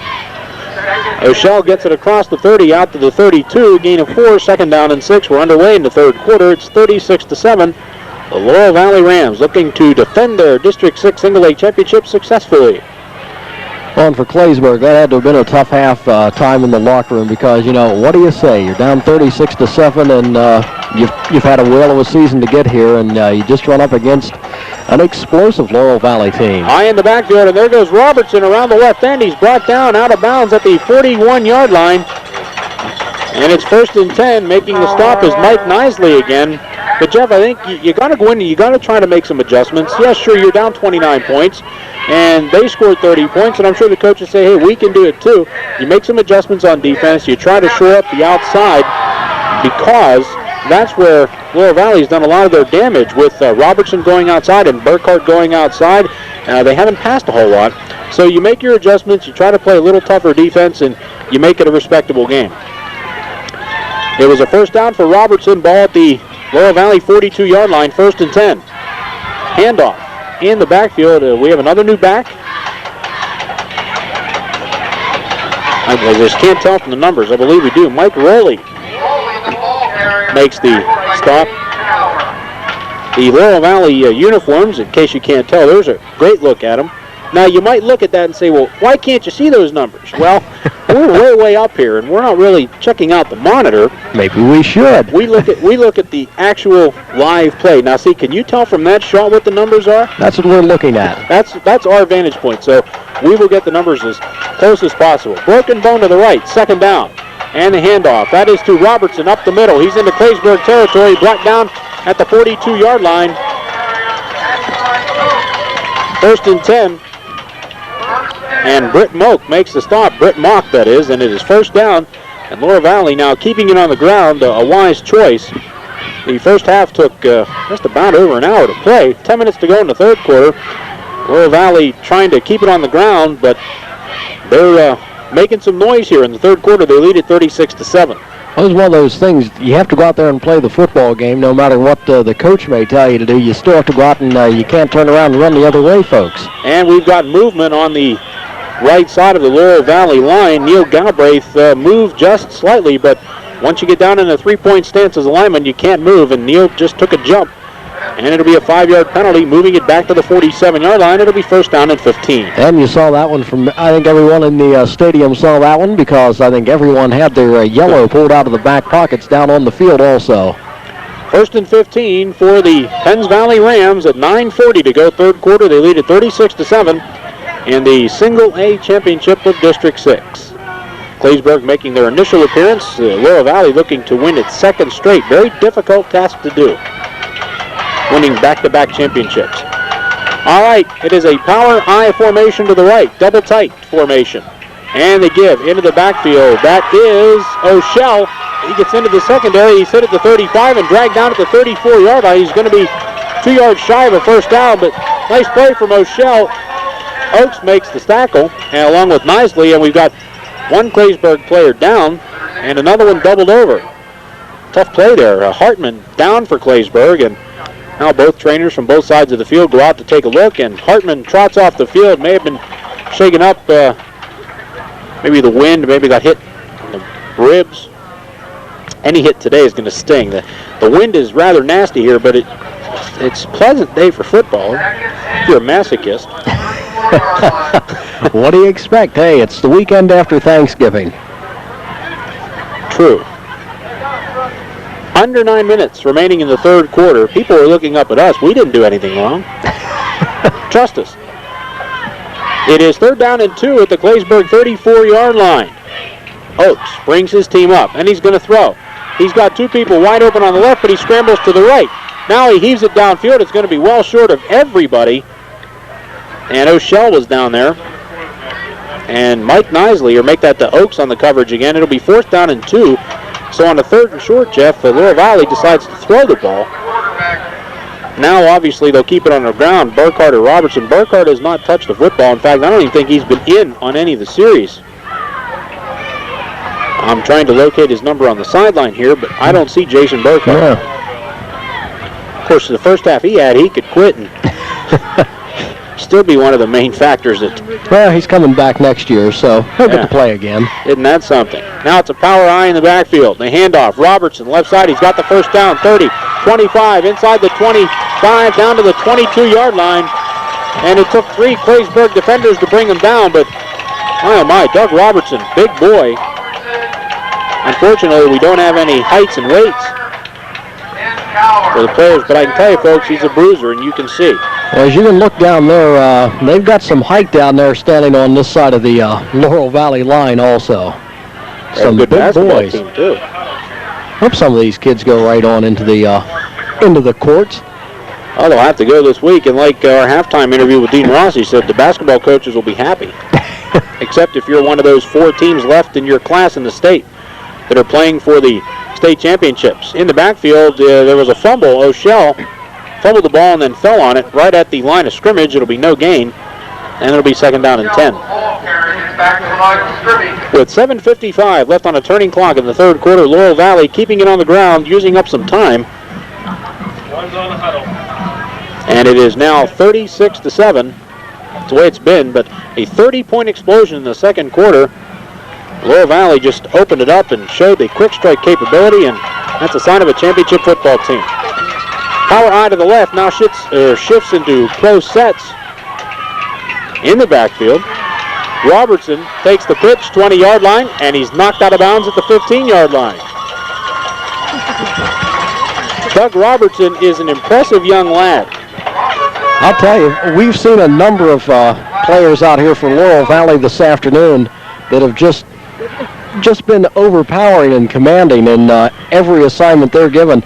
And that's the thing to Claysburg. I mean, there's no shame for the Bulldog defenders out there because they're up against some talent and some quality football players. Well, we've seen a lot of 1-2 punches in our days, in our broadcast days. We've seen a lot of those, but this is a pretty potent one. Jason Burkhart.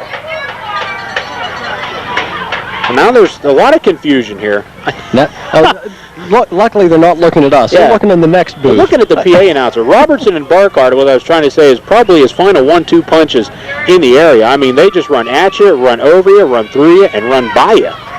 And an unbelievably long delay here as Faust gets the play. He comes to the sideline just about every play, which is now legal in Pennsylvania. Well, it was legal before, but now you can come all the way to the sidelines, but you still only have 25 seconds to get the play off.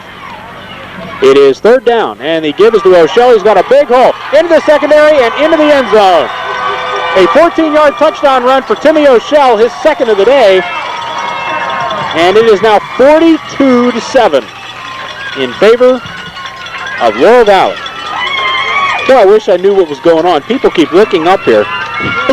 It sounds to me as if there's been some names put out. I think the PA announcer has some people playing who aren't out on the field at this point, and they were looking up at us like, you guys know what you're talking about? But we're just going to start pointing to the PA we just started pointing over to the guy next to us.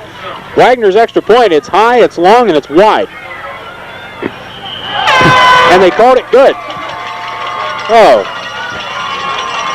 Boy, that one just had to make the upright, but nevertheless, it's 43-7, and Laurel Valley takes off 4 minutes and 43 seconds of the opening 3rd quarter drive and drives it right down Claysburg's throat, to be blunt. Laurel Valley looks like they're going to be content with keeping the ball on the ground, and as we say, you have to go out there and you still have to keep playing the ball, and Laurel Valley opting not to go to the air. I think they just went once when it was 3rd down and some short yardage. Other than that, they stay on the ground. But it comes to a point where the coach can't tell his team to go out there and not move the football. And Jeff, looking at both schools, they don't have a whole lot of players on the sideline for depth purposes. It's a high, short kickoff that's going to be fielded and fumbled. That's John Taylor, who's just having a bad day on kicks. He fumbled the ball at the 24, picked it up, and he was brought down at the 23-yard line, so the Bulldogs will take over 1st and 10. They trail 43-7 with 7:13 left in the 3rd quarter. And on any given day, you never know what kind of a day you're going to come out and have. And for Laurel Valley, they've just been clicking on all 8 cylinders here this afternoon. And Claysburg Kimmel, they came out on their opening possession after taking the opening kickoff moved the ball well, moved the ball about 50 yards down to the 25, but it stalled out there. They were able to come back on their next possession and score, and then things basically fell silent for Claysburg on both sides of the ball. Tim Oakes now with an eye in the backfield. He's going to throw, and the pass is batted at the line of scrimmage and knocked down. And everything just going right now for Laurel Valley. Rob Blake got his paw up there. And it is Jason Berkey, I beg your pardon, on the knockdown. It is 2nd down and 10 for Claysburg at their own 23-yard line, and the sun has found some shade. And now it's really going to... Yeah, that'll help things warm up quite nicely. Really going to ice up down there. 2nd and 10. Eye in the backfield, twin receivers to the right for Tim Oakes and the Claysburg Kimmel Bulldogs. And the handoff is to Taylor. He goes across the right side, gets across the 25, now close to the 27-yard line. And Jason Berkey again makes the stop. Taylor, the ball carrier. And Taylor gets up limping a little bit as he goes back to the huddle. It'll be 3rd down and 6 from the 27-yard line with 6.5 minutes remaining in the 3rd quarter. I think the fans are down here making noise just to keep warm. Keep your feet tapping. It feels a lot better. Yeah. 3rd down and 6 for the gold-shirted Bulldogs.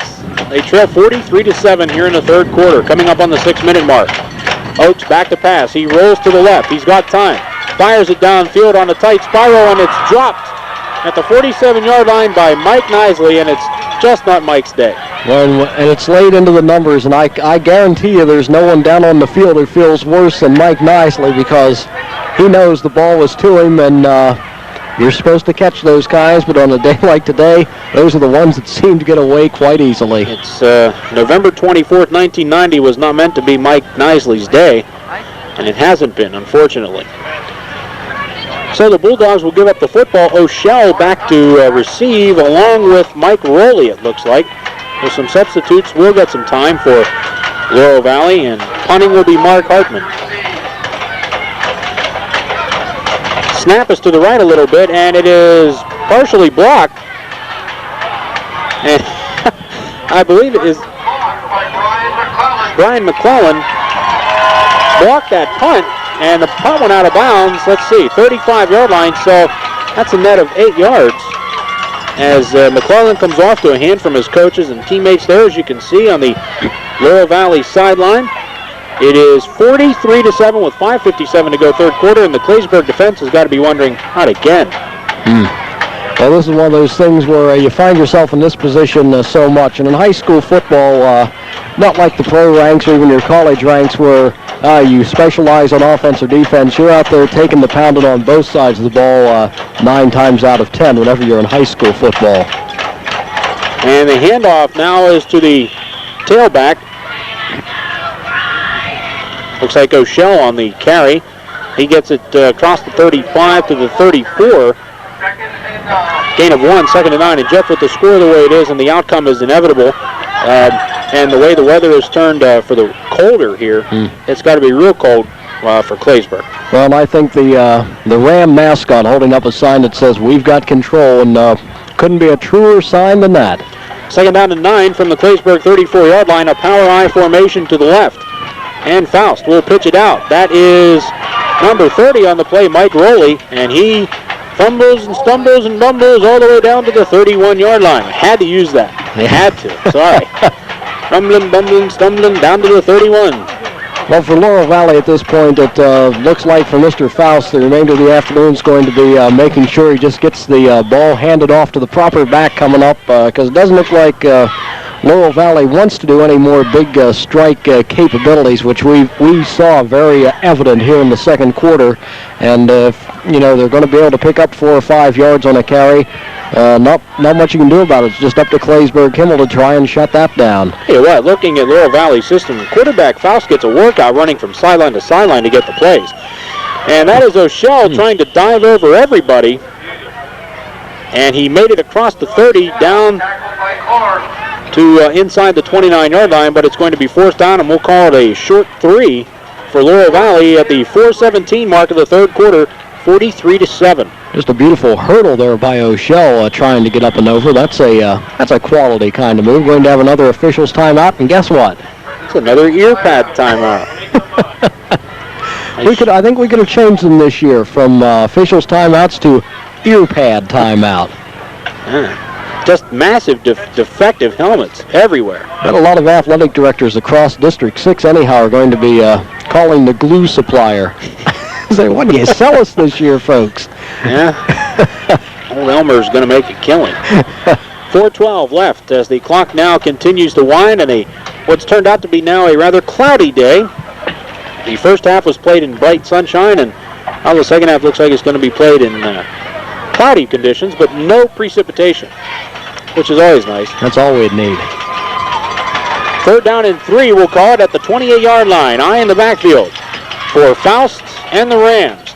And Faust keeps it. He fakes the handoff. He goes around the left end, and he's brought down at the 20-yard line. A beautiful fake there by Faust because everyone was going off where they thought the back coming through was going to have it, but Faust does an excellent job deceiving, and a lot of people bid on that one, and he's able to pick up the first down. Well, they're keying so much on Robertson now, and Jeff, I think Jason Burkhardt may be done for the afternoon. Either he's been out there or he's on the sideline. He may be wearing one of those coats. Yeah, there are a couple of them that have the coats on the sideline, and I haven't spotted number 22 out there. So, of course, he did his damage in the first half. So it looks like Rowley and Robertson will take the bulk of the backfield work along with O'Shell. And there's Robertson over the right side. He's going to gain just about 4 down to the 16-yard line. Right down by the interior of the Claysburg defensive unit at 3:07 to go third quarter, 43-7. And even with the lead so big, the Laurel Valley fans kind of just sitting anxiously waiting for the clock to wind down, to get to the fourth quarter and wind down. And the Claysburg fans, give them credit. They've hung on over there in the stands also. Well, it's a tribute to the kids. You don't really want to walk out on a high school team, even though you are getting beat rather easily. You stay with your team and you let them know that your support is there, but I think the cold weather will dictate whether they stay or not. It is 2nd down, and we'll call it 7 from the 17-yard line. And the handoff is to Rowley. He slipped one tackle, gets up to the 15, and then he's buried. The Gold Shirts converged on Mr. Rowley going through the line of scrimmage. Nicely makes the stop for Claysburg. Gain to the 15. It'll be 3rd down and 4. That's always one of those you wonder that you think you might have a second thought whenever you're the running back, and maybe I sure went down on that first one because, boy, that second one, that was a massive gang coming in there. Yeah.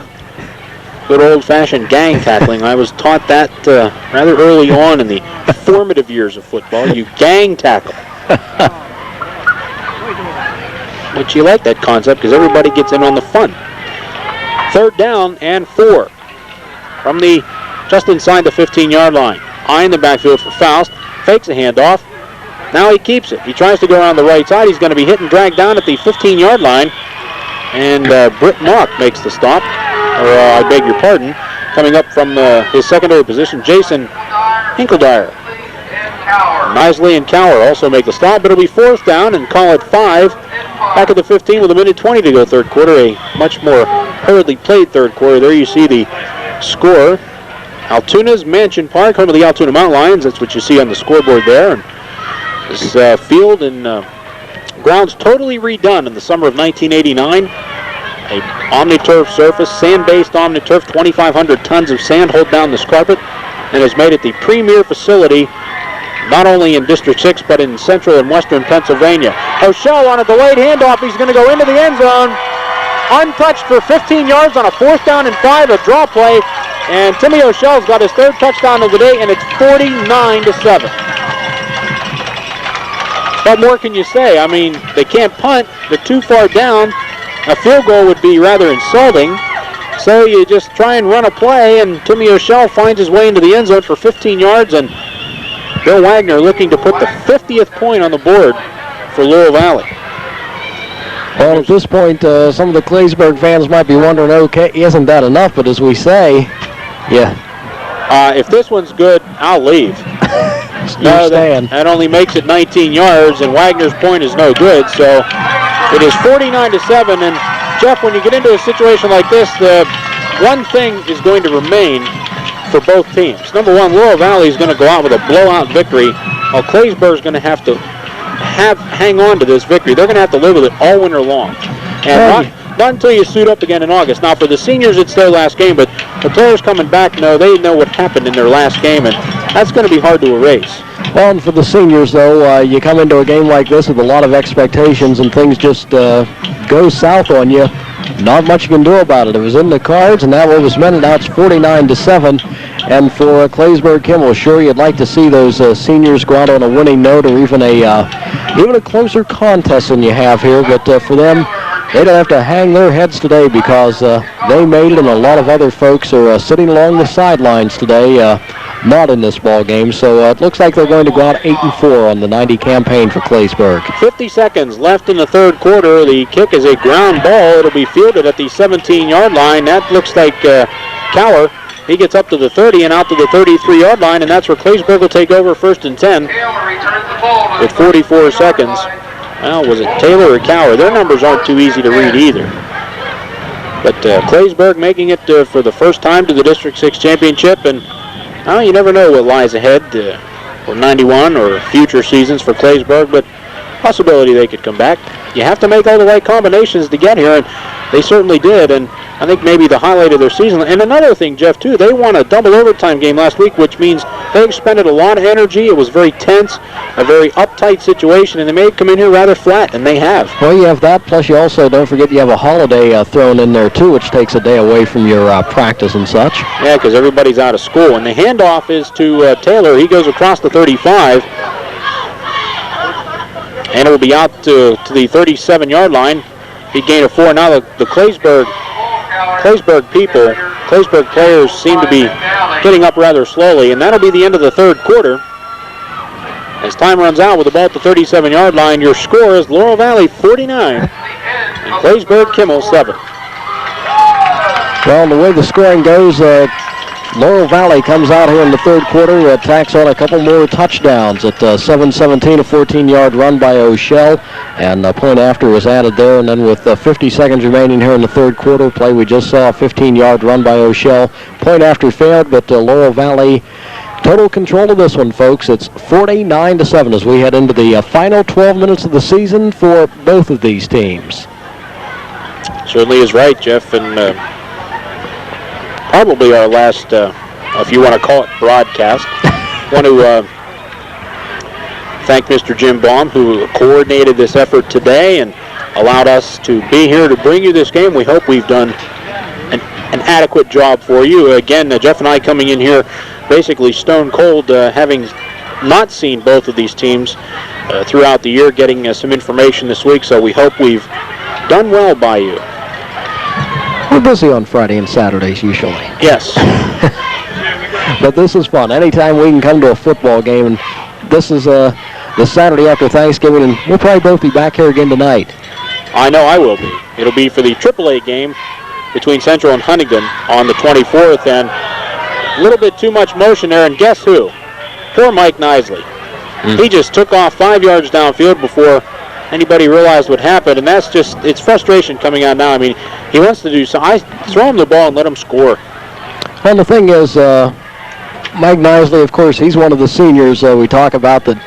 This is it. He's got 11 minutes and 57 seconds of his high school football career left, and he would like to go out there and by no means, I'm sure if there's anyone out on the field, he hasn't given up on this game yet. Oh, no. And that's also a lot of credit. That's one thing I like about the high school sports programs. The kids tough it out to the very, very end. And this is probably the toughest way to tough it out. All right, it's second down, Oaks now, and he does get it to Nisley. He's hit at the 36-yard line and driven back. And we've got some new faces in there for Laurel Valley. Brooke Caldwell makes the stop. Well, Laurel Valley going to be content now to pull back a little bit, maybe not so tight of a pass protection game, and let Claysburg Kimmel knock off some of those short passes if they would like to. Laurel Valley seems to be laying back and letting Claysburg Kimmel set up with that. But it's a 3rd down and 7 ball on the Claysburg 36 with the clock running at 11:22. Twin receivers to the right near side, eye in the backfield for Oaks. He turns, he's hit when he throws the ball, and it's going to be intercepted at the 45-yard line by Ben Solich, and he's out of bounds at the 42-yard line, 41. Mike Nisley makes the stop along with Robert Nisley. Whether they're brothers or not, I don't know. But the Nisleys team up to make the stop at Laurel Valley. 1st and 10, and Jeff, I hate to say this, but they want to get over the 50-point mark. You can bet your bottom dollar. And we've got a new quarterback, David Bloom, for Laurel Valley. We're going to have all new backs. I was fearful of this moment, simply because I've got to go to the roster now, and I just got comfortable with the starters. Well, maybe we can get a shot of the sheets. He really is prepared. We'll turn the camera over this way in a little while. And the handoff goes to number 32, Brett Yeager, and he's still running. Gets down to the 33-yard line. And what I do every week, I color code my sheets.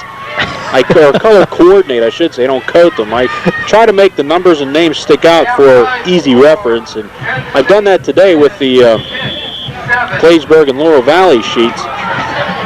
It's it makes it easy for me because when we do our games with Hollidaysburg, I know their names and numbers by the second week, so I only have to prepare for one team. But this week it was 2. And I'm sure that you're all thrilled that you learned that lesson now.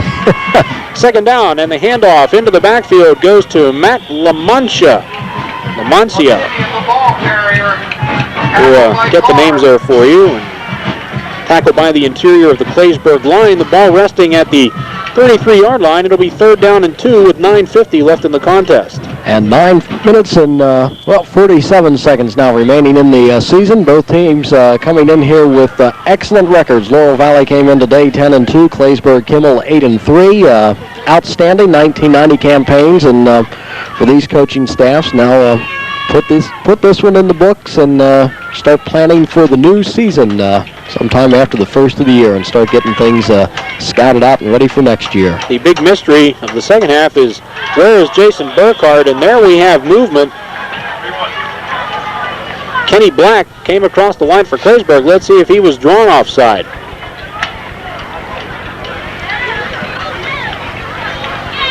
Now, when it rains, it does indeed pour. And Kenny Black drew the flag. That'll be a 1st down. Ball will go to the 28-yard line. It'll be 1st down for Laurel Valley, as if they needed any more help.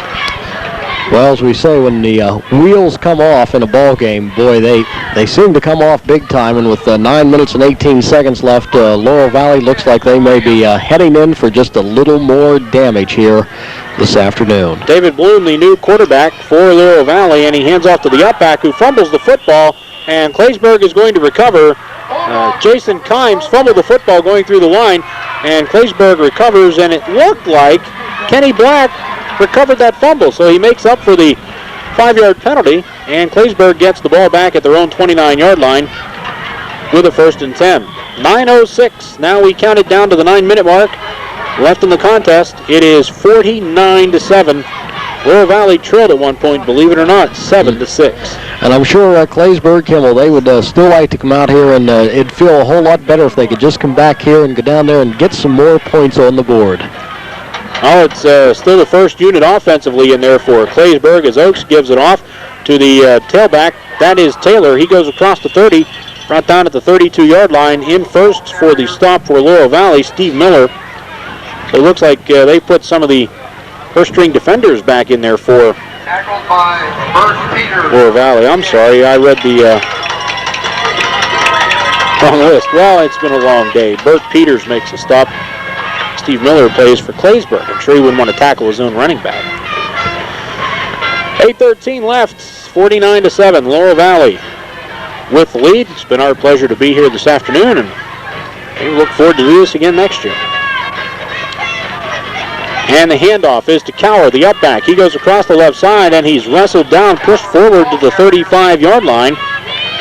In on the stop, Gary McDonald. Tackled by McNally. And it'll be 3rd down and 4 from the 35-yard line.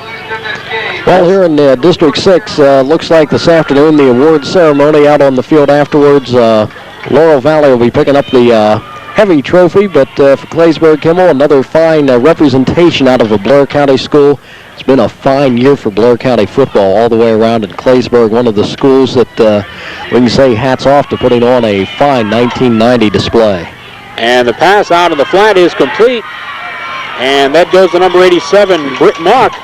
He goes up across the 45 to the 46-yard line. 1st and 10, brought down there by Brett Yeager. on the stop, and it's a first down for Claysburg. The 4 district finals held here at Mansion Park November 17th. It was Hollidaysburg, a winner over Somerset, 21-7. On Friday, November 23rd, United lost to Purchase Line, 27-7. Purchase Line goes 13-0 and into the state playoffs. And this afternoon, Laurel Valley going to win the District 6 Single A title. They lead at 49-7. And later on tonight, on November 24th, Central and Huntington. Now Oakes back to pass. He rolled left, heaves it downfield, had a man open for a minute, and it's intercepted. He had Robert Nisley open for a minute, and back to interceptor was Brooke Caldwell. So absolutely anybody with a red shirt on is going to do well today.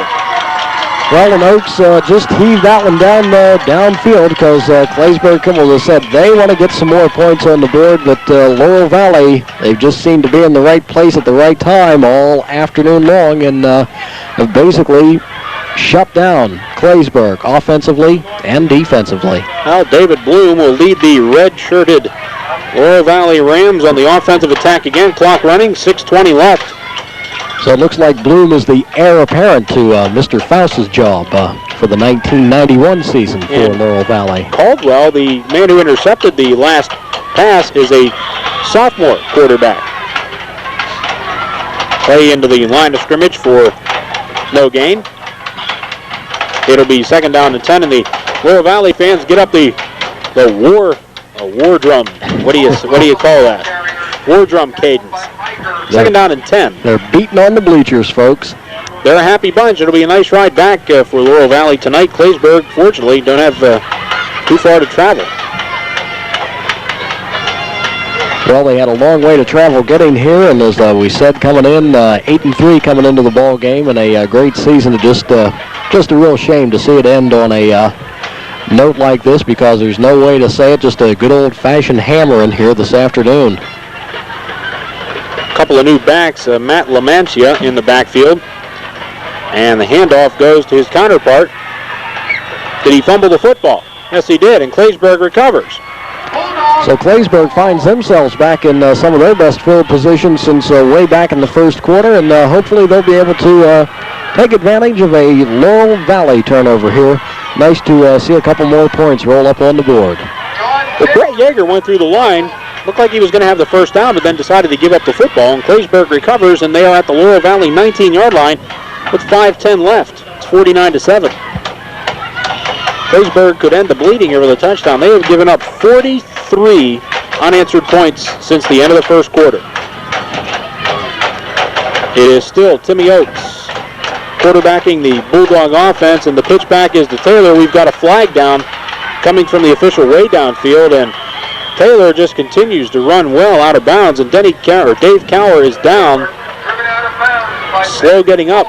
We've got a penalty flag on the opposite side of the field, way downfield inside the 10-yard line. There's a flag on the play. And it is too many men on the field for Laurel Valley, as Dave Cower is being attended to at the 10-yard line. There you see him in your picture. And this is another point in the season where you just hate to see any kind of a serious injury at this point. There have been a couple that we've known of, and we were personally involved in one, but Cower's up, and he's limping, but he's going to make it off the field and under his own power. Looks like he may have a cramp the way he's walking, a stiff leg on the left side. Usually the cold weather will snap at you and grab you every now and then and get you for a cramp, but he led the charge for Taylor to get inside the 10 to the 9, and it is a first down inside the 10, so it's 1st and goal for the Bulldogs, who could salvage a little bit of pride here with a touchdown. 4:40 and running. 49-7 Laurel Valley. Hats off to the Rams, who will be